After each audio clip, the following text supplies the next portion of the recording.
Hey, what's up? It's Taylor. This video, we're going to go over module 7 of my step-by-step new seller checklist. In this video, we're going over how to get brand registered, what all the different barcodes are, your UPC, your GTIN, your FNSKU, what it all means, and how to create a good product packaging insert. So let's get into it. All right, so let me just make my way to the checklist. And here we have module 7 down here. All right, so as you can see, brand registry, barcodes, and product inserts. So let's talk quickly about brand registry. If you don't know what brand registry is, it is how you can protect your listing on Amazon from other people trying to sell on your listing. It also includes A+ content, which means you can add additional imagery to your listing to really make it stand out. It is, without a doubt, in my opinion, the way to go if you are selling on Amazon.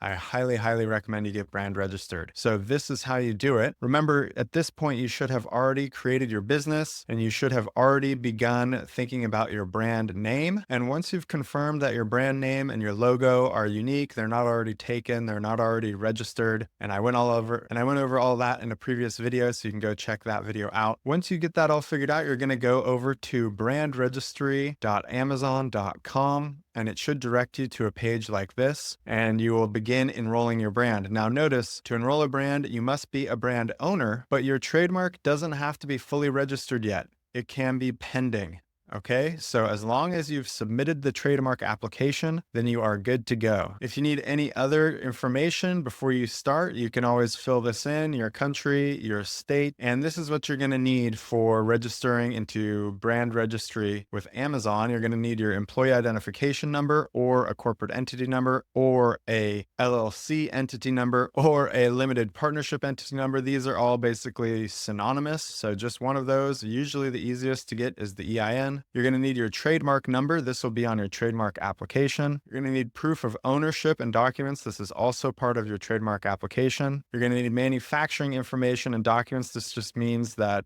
you can prove that you are the one manufacturing this product. And then you're going to need product information and images. And this is the one that tends to slip people up. So I want to mention this one in a moment. We'll come back to that.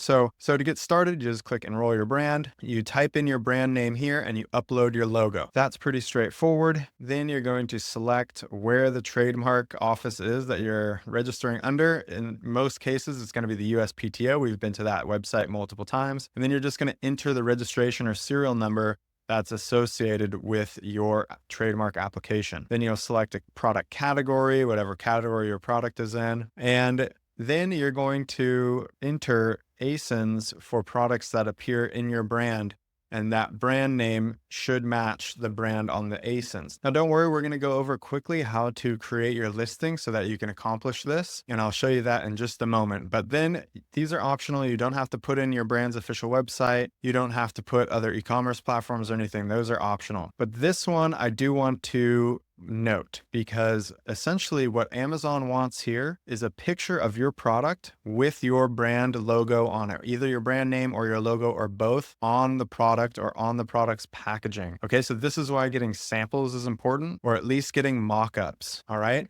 So early in the process, as early as you can, once you get your brand name and logo, you want to see if you can get a mock-up done. So let's say this could be as simple as your product packaging mock-up, or just get someone to do a 3D render of something similar. It doesn't really have to be your finalized product. I've put in products here when I first started and they were just prototypes essentially. But as long as you're uploading an image of something that is, going to be your product and has the brand name and logo on it, you'll be good to go. So you just upload all that, you click next, and Amazon will walk you through the next steps. But that's the initial process. This is the initial information that you need to get started. Okay, so that was briefly brand registry, how to get started there. Really, the process starts when you create your trademark and your logo, and you start getting mockups. But that's the initial brand registry information. The next thing I want to show you is the difference between all of these different kinds of barcodes. You might have heard of UPC codes or GTINs or FNSKUs. So I'm going to break that down. And the way we do that is we're going to create our first listing. So once you've created your Seller Central account, you can go to Manage All Inventory here, and it pulls up your inventory tab. Now you won't have any listings. That's fine. You're just going to come over here and click Add a Product. Now what you want here, this is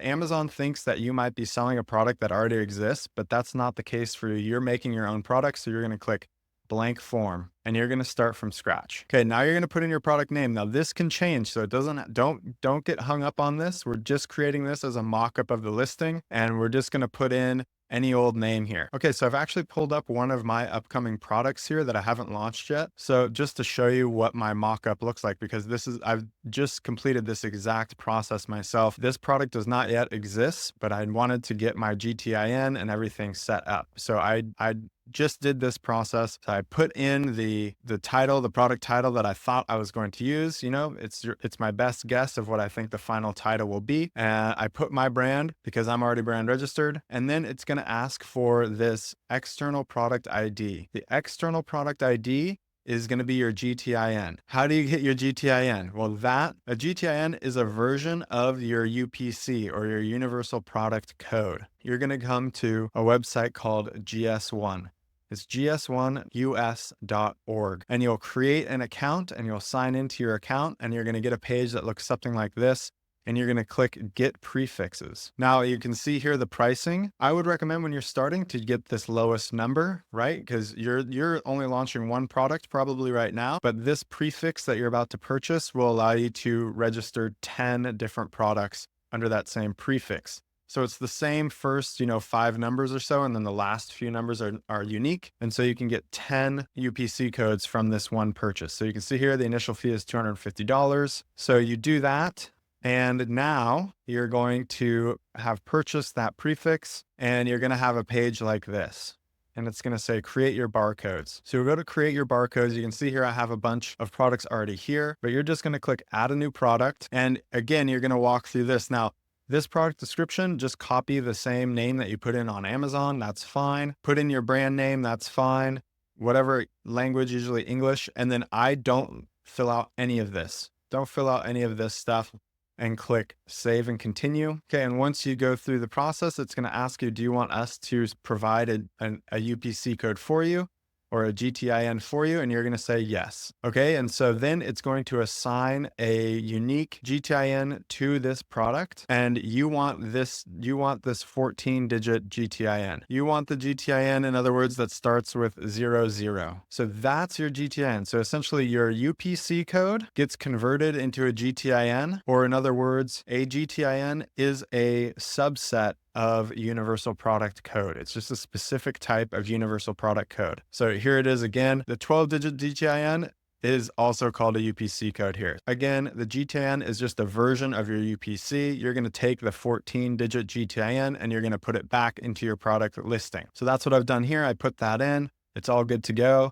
And then you're done. Okay. You don't need to fill out all of the stuff for your listing. Just do what's required by Amazon to get the listing approved. In other words, just go through the process enough so that you can click save and exit down here, or save and finish. Click save and finish, and then your product is going to show up in this list of your inventory. And what you're going to do to get your FNSKU is the following. And the reason the FNSKU is important in this step is the FNSKU is Amazon's unique product barcode.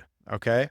So to get your FNSKU, you're going to come over here to these 3 dots and you're going to click print item labels. Now you can make this whatever size you want down here if it's set under thermal printing. Otherwise you can go to standard formats, but you have a lot of flexibility here and you only need one of these labels because you're going to just click print item labels. Okay. And it's going to give you a PDF of your label. And now this number here is your FNSKU. It is usually, but not always, the same as your ASIN, okay? So you can see here for this product, it's the same number here, okay? But this barcode associated with this is your FNSKU. This is Amazon's unique identification number for your product. This is the barcode that needs to be on your product packaging. because this is the barcode that Amazon is going to scan. Do not put any other barcodes on your product. It just makes it confusing for the warehouse staff at Amazon. And if you're not selling anywhere else, there's no need. If nobody else is going to be fulfilling your product orders, there's no need for you to get a different barcode on your product. Just do the FNSKU barcode, this one here. Okay, so that's quickly the difference between the UPC, the GTIN, and the FNSKU. Remember, you're going to go to gs1us.org to get your UPC. You're going to tell Amazon what your UPC is in the GTIN format, the 14-digit UPC code that starts with 00. And you're going to use that to create your listing so that you can get Amazon's unique product identifier, which is the FNSKU. Okay, that's going to come in handy when you create your packaging. But first, I want to give you a quick tip here. As you're setting up your packaging, I want to quickly talk about packaging inserts or product inserts. Now, you've seen these. Usually, if you've purchased anything, it's a little slip of paper or a little card or something that the seller has included in the product packaging. You open it up and they've got like a little thank you note. That's a product insert, okay? And product inserts are important for a couple reasons. First and foremost, they're important because they're how you're going to ask your customer to leave a review. Now, I want to be very careful with this section, so I've actually pulled up some documents here to talk about this, because we do want to ask for a review and we do want to use our product insert to make sure that we're asking for a customer to leave a review, but we have to do it in a specific way because we do not want to break Amazon's terms of service. So you can see here on this Jungle Scout article, it talks about how to make a product insert. Say thank you for your purchase. Obviously, include instructions. This is a great time to educate your customer on how to use the product. Trust me, an ounce of prevention here is worth a pound of cure. If you can accurately communicate how to use your product on this packaging insert, it will save you a lot of headaches. So go through the steps of creating a good set of instructions so that you avoid customers asking you a bunch of questions and it just becoming a hassle, or even customers leaving bad reviews because they didn't know how to use your product and they were just using it the wrong way. And it's actually a great product. They just didn't know how to use it. So do include instructions. If you have a warranty or guarantee, you can include that. Okay. And it says, do request a review here, but notice it says neutrally. Okay. So you need to have good verbiage on this. You must say something like, please, we value your feedback. Please leave a review or something like that. What you can also do, and this is the second reason why product inserts are important, is you can encourage buyers to connect with your brand. I'm going to tell you how to put 2 different QR codes on your product insert so that you can get the most bang for your buck out of them. The first QR code is just going to be the QR code to your website's landing page, or maybe it's a Facebook group, or however you want to interact with your customer. If you want to build an email list and you have a landing page that people can opt into your email list, you want to put the landing page QR code on this document. And a QR code is easy to create. You can just search for a free QR code creator. You can select pretty much any of these and you just copy paste the URL of your landing page, copy paste it into there, and it will generate a unique QR code for you. You can take a screenshot of that QR code and save it, and you will include that in your product insert. Okay.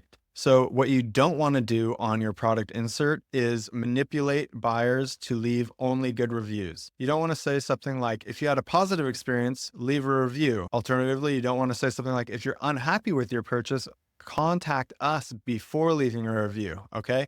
If Amazon sees this kind of language on your insert, they might flag your listing and it might get taken down for being in violation of their terms of service. Finally, this is super important.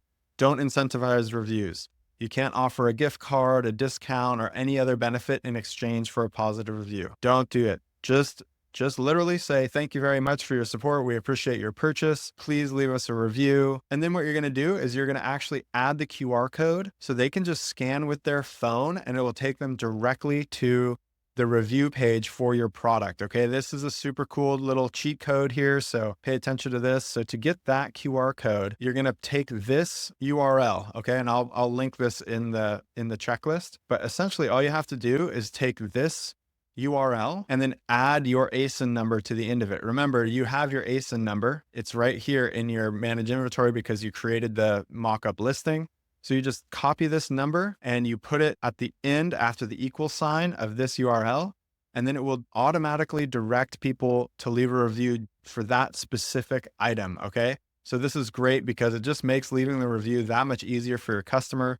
You want to make it as easy as possible for them to review your product so that you can get more reviews. So you just have a QR code on that product insert. They scan it and it takes them directly to the page where they can leave a review for your ASIN. Okay, so that's it for this real quick video. What you should be doing at this step is setting up your brand registry, getting your GS1 barcodes, and you should create the rough draft of your listing as I showed so that you can begin working on these other steps. Cool, I hope you liked that video and I'll see you on the next one.